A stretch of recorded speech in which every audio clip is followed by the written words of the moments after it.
Assalamualaikum warahmatullahi wabarakatuh. Perkenalkan, nama saya Nina Handayani dan rekan saya Nurul Jamilah. Kami dari kelas A PCR Universitas Sultan Ageng Tirtayasa.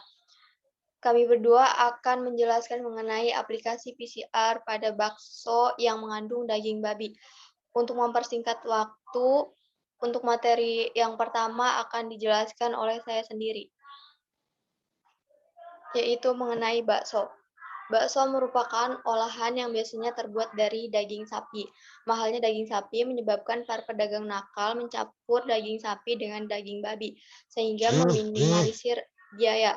Nah, yang kita tahu bahwa daging bakso biasanya kan terbuat dari daging sapi. Nah, untuk menyiasat karena daging sapi itu harganya cenderung mahal, nah maka ada beberapa pedagang yang cukup nakal yang untuk meminimalisir biayanya, mereka menggunakan, campuran daging babi, sehingga, dapat mendapatkan keuntungan yang lebih besar. Nah, sedangkan bagi orang Islam sendiri, mengkonsumsi daging babi itu hukumnya haram. Sehingga, dengan adanya campuran daging bakso sapi dengan daging babi ini jelas adalah penipuan. Nah, sehingga untuk, dapat dibuktikannya harus dilakukan dengan uji laboratorium sehingga hasil yang didapatkan itu bisa terpercaya dan bisa dibuktikan kebenarannya. Karena, jika kita lihat dengan kasat mata, bisa saja bakso ini tidak ada perbedaannya sama sekali jika, ada pencampuran daging babi di dalamnya. Lalu untuk membuktikan adanya cemaran daging babi pada produk pangan, khususnya bakso, dapat digunakan, salah satu metode yang cukup akurat, yaitu berupa PCR atau polymerase chain reaction. Selanjutnya, metode PCR. Nah, metode PCR ini pencetus yang pertamanya adalah Karimulis pada tahun 1984. Metode ini, berhubungan dengan, biasanya biologi molekuler atau berhubungan dengan DNA. Nah, teknik PCR ini mempunyai sensitivitas untuk mendeteksi keberadaan produk daging yang telah dicampur dengan bahan lain. Metode ini membutuhkan spektrofotometer UV yang khusus dalam menganalisis asam nukleat. Kemudian kemudian isolat DNA mempengaruhi keakuratan percobaan. Kenapa? Karena, di sini DNA itu adalah bagian yang paling penting karena di sini kita, menganalisis yang bagian DNA-nya. Jadi, jika DNA-nya ini tercemar atau terdapat kontaminasi, itu akan mempengaruhi hasil percobaan. Nah, lalu sampel dengan kemurnian yang rendah menyebabkan hasil amplifikasi yang tidak spesifik karena proses ekstraksi kurang sempurna. Nah, karena yang sudah saya jelaskan tadi, jika DNA-nya ini tidak murni, maka, berarti sampel itu kemurniannya rendah dan ini akan menghasilkan, hasil yang kurang spesifik. Oke, selanjutnya terdapat jenis PCR. Nah, karena PCR ini metode enzima untuk amplifikasi, atau memperbanyak asam nukleat, jadi, PCR ini biasanya terbagi dua, antara PCR konvensional dan PCR real time. Bedanya PCR konvensional dengan PCR real time ini, jumlah amplifikasi fragmen DNA divisualisasikan dengan agar elektroforesis. Jadi, setelah proses thermal seperti annealing ataupun elongasi, nah di situ akan dilakukan kontrol kembali dengan menggunakan, elektroforesis. Jadi setelah elektroforesis selesai baru produk yang dihasilkan itu bisa dibandingkan dengan standar. Nah, jika PCR real time ini jumlah DNA yang diamplifikasi atau yang diperbanyak itu dideteksi dan diukur setiap satu siklus proses PCR. Jadi, dari peneliti itu bisa langsung mengakumulasikan hasilnya saat alat PCR ini setelah berhenti bekerja. Jadi itu, dapat menghemat waktu, eee, untuk PCR konvensional sendiri biasanya waktunya itu 5 jam, sedangkan PCR real time itu bisa memakan waktu 2,5 jam. Jadi, 2 kali lebih cepat dibandingkan dengan PCR konvensional. Selanjutnya, untuk materi selanjutnya akan dibacakan oleh Nurul Jamilah. Kepada Nurul dipersilakan. Ya, terima kasih kepada Nina. Selanjutnya yaitu aplikasi PCR pada bakso, yaitu identifikasi DNA babi dapat dilakukan dengan metode real-time polymerase chain reaction atau PCR menggunakan primer mitokondria displacement loop atau D-loop 22. Primer mitokondria D-loop 22 ini mampu mengamplifikasi fragmen DNA babi secara spesifik, baik pada daging maupun pada kerupuk rampak. Sampel yang positif mengandung daging babi pada hasil elektroforegram menunjukkan adanya pita yang terbentuk. Selanjutnya itu ada tahapan analisis dalam menganalisis daging babi yang terdapat di bakso sapi. Yang pertama yaitu mengisolasi DNA dari masing-masing sampel agar mendapatkan DNA template. Yang kedua yaitu hasil molekul DNA yang telah diisolasi kemudian dianalisis menggunakan elektroforesis gel agaros sebesar 0,8% untuk mengetahui molekul DNA dari sampel sudah terisolasi atau belum.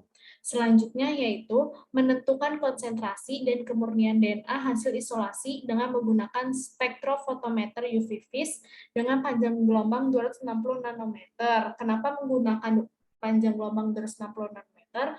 Karena adanya daya serapan sinar oleh nukleotida itu bekerja secara maksimal. Selanjutnya yaitu proses PCR dimulai dengan tahap denaturasi pada suhu 95 derajat Celcius selama 30 detik, yang dimana DNA yang terurai itu menjadi DNA tunggal. Kemudian penempelan primer atau annealing pada suhu 95 derajat Celcius selama 30 detik, yaitu untuk memperoleh DNA target berupa DNA babi. Selanjutnya yaitu tahap extension berlangsung pada suhu 72 derajat Celcius selama 10 detik. Nah, pada tahap ini tuh terjadi proses polimerase untuk pembentukan untai DNA baru. Kemudian dilakukan validasi melalui proses spesifitas dan sensitivitas. Nah, isolat DNA yang telah melewati proses pengujian analisis kuantitatif dan memenuhi ketentuan yang ada, kemudian dianalisis menggunakan PCR, yang dimana PCR itu metode yang dipilih karena efisiensi serta sensitivitas yang tinggi dalam mendeteksi secara akurat. Walaupun PCR ini memiliki kemurnian yang diperolehnya itu berada di bawah range yang telah ditetapkan. Nah, hasilnya gambar yang pertama yaitu hasil elektroforesis isolasi DNA dari daging sapi dan babi sebelum dilakukan PCR. Yang pertama itu daging sapi, yang kedua daging babi, dan yang ketiga juga sama daging babi. Nah, gambar yang kedua yaitu hasil elektroforesis isolasi DNA dari sampel bakso sapi dan babi sebelum dilakukan PCR. Yang pertama ini bakso sapi curah, yang kedua bakso sapi curah yang B, yang ketiga bakso sapi curah C, yang keempat bakso sapi curah D, yang kelima bakso sapi curah E, dan yang keenam itu bakso babi.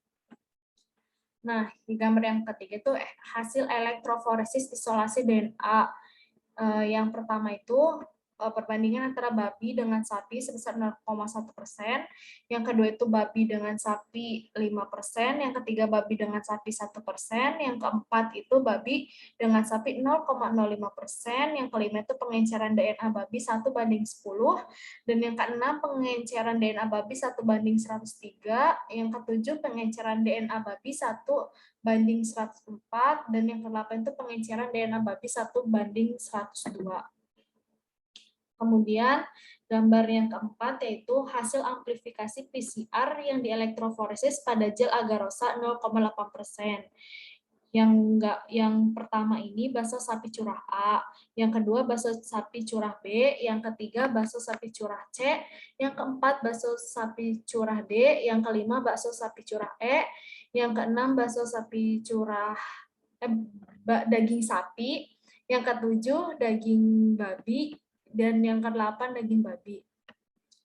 Kemudian gambar yang kelima yaitu hasil amplifikasi PCR yang dielektroforesis pada gel agaros 0,8%. Yang pertama itu babi banding sapi 0,05%, yang kedua babi banding sapi 0,1%, babi banding sapi 1%, dan gambar yang keempat babi banding sapi 5%. Kemudian gambar yang terakhir yaitu hasil amplifikasi PCR yang dielektroforesis pada gel agaros 0,8%. Gambar yang pertama menunjukkan bahwa babi 1:104, yang kedua babi 1:103, yang ketiga babi 1:102, dan yang keempat babi banding 10. Kemudian ini daftar pustaka yang kami gunakan dalam membuat PowerPoint kali ini. Sekian dari kelompok kami. Saya kembalikan kepada moderator. Baik, terima kasih Nurul Jamilah atas pemaparannya. Mungkin karena semua sudah dijelaskan, maka semoga ilmu yang kami sampaikan bisa bermanfaat. Mohon maaf jika ada kekurangan ataupun kami berdua kurang maksimal. Saya tutup presentasi pada hari ini. Terima kasih atas waktunya. Wassalamualaikum warahmatullahi wabarakatuh. Waalaikumsalam warahmatullahi wabarakatuh.